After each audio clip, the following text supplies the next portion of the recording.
Aynı zamanda çözüm yollarını birlikte aramak, aileyi yeniden güçlendirecek adımları istişare etmek ve geleceğe dair umut üretmek adına büyük bir önem taşımaktadır. Boşanmamış olmak, evli olarak kalmak yetmiyor. Bu sorunun çözülmesi. Demek ki bunlarda bir eksiklik var. Bizim gerçekleştirmemiz gereken bu.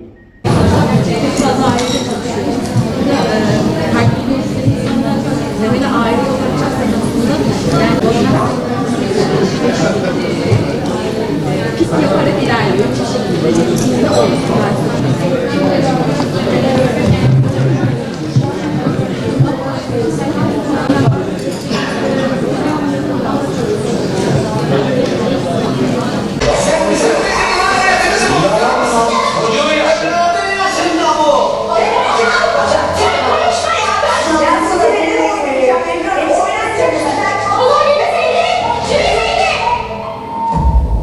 gibi kitapları olan Noah Harari'de İslam dünyası 20. yüzyılda başına gelen sorunları 21. yüzyılda yeni anlamaya başladı.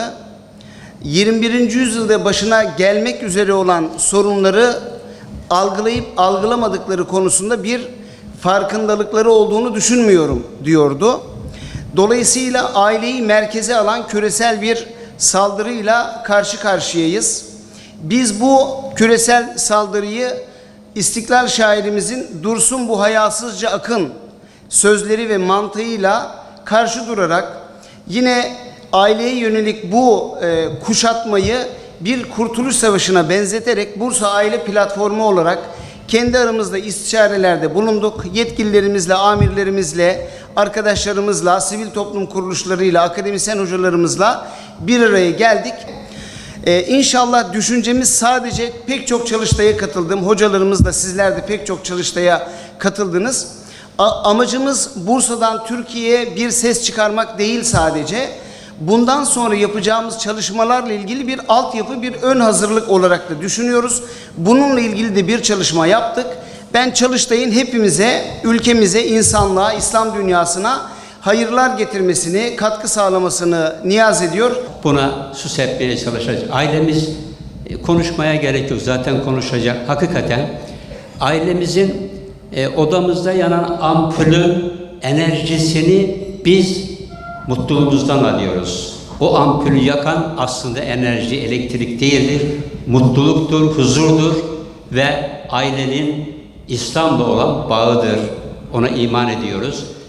Önce ahlak ve maneviyat olmadan bu işin olma ihtimali olmadığını, fabrika ayarlarımıza dönmemiz gerektiğini hepimiz biliyoruz. Söylensin her şey, kral çıplak da densin ve yetkililere bunun acısını iletmeye çalışalım. Çünkü bizim sistemimizi bozanlar bizim sistemimize çare bulamazlar.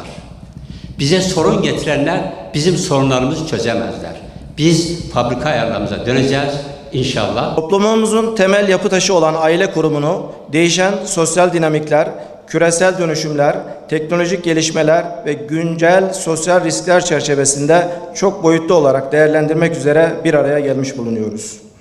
Cumhurbaşkanımız Sayın Recep Tayyip Erdoğan'ın himayelerinde ilan edilen 2026-2035 aile ve nüfus 10 yılı milletimizin geleceğine yönelik güçlü bir iradenin, kararlı bir vizyonun ve medeniyet perspektifinin göstergesidir. Aileyle köklenen, nüfusla güçlenen, istikbale yükselen Türkiye anlayışı, medeniyet tasavvurumuzun, kültürel devamlılığımızın ve insan merkezli kalkınma yaklaşımımızın önemli bir ifadesidir. Bugün aile kurumu yalnızca bireysel hayatın değil, toplumsal dayanıklılığın, kültürel sürekliliğin ve sosyal istikrarın da merkezinde yer almaktadır. Ancak içinde bulunduğumuz çağ aileyi çok yönlü sınamalarla karşı karşıya bırakmaktadır.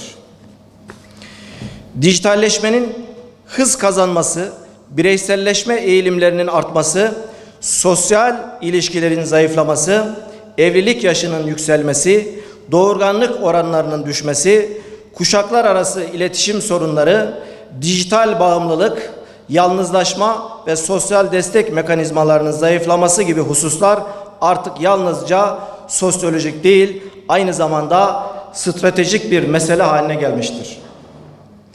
Tam da bu nedenle aile meselesine milli güvenlikten kalkınmaya, kültürel devamlılıktan toplumsal huzura kadar geniş bir perspektiften bakmak durumundayız. Yani bu tecrübelerden Aile Sosyal Politikalar Bakanlığı'nın karşılaştığı sorunların hepsinin temelinde aslında aile problemi var. Karışan çocuklar diye sık sık duyuyorsunuz şu sıralar, sosyal medyada da çok. Bu çocukların %50'den fazlası arkadaşlar aile içinde yaşıyor. Yani annesi babası var. Hani bazısı şöyle düşünüyor, ya boşanmış ailenin çocuğu işte suça karışıyor vesaire. O da var ama büyük çoğunluğu aile içinde yaşıyor. Demek ki ailede bir problem var. Yani sadece boşanmamış olmak, evli olarak kalmak yetmiyor. Bu sorunun çözülmesi gerekiyor. Az önce ilk konuşmacımız da söyledi. Cenab-ı Hak buyuruyor, işte sizler birbirinizle huzur bulasınız diye eşler yaratmış. Aranıza sevgi, merhameti koymuş. Demek ki bunlarda bir eksiklik var. Bizim gerçekleştirmemiz gereken bu. Bir de yani gelişmiş ülkelerin birçok verisi bizden iyidir. Ama aile konusunda biz onlardan hala iyiyiz. Bu örnekliğimiz devam eder inşallah ama bunu yapabilmemiz için de bizim çok güçlü bir toplum olmamız gerekiyor.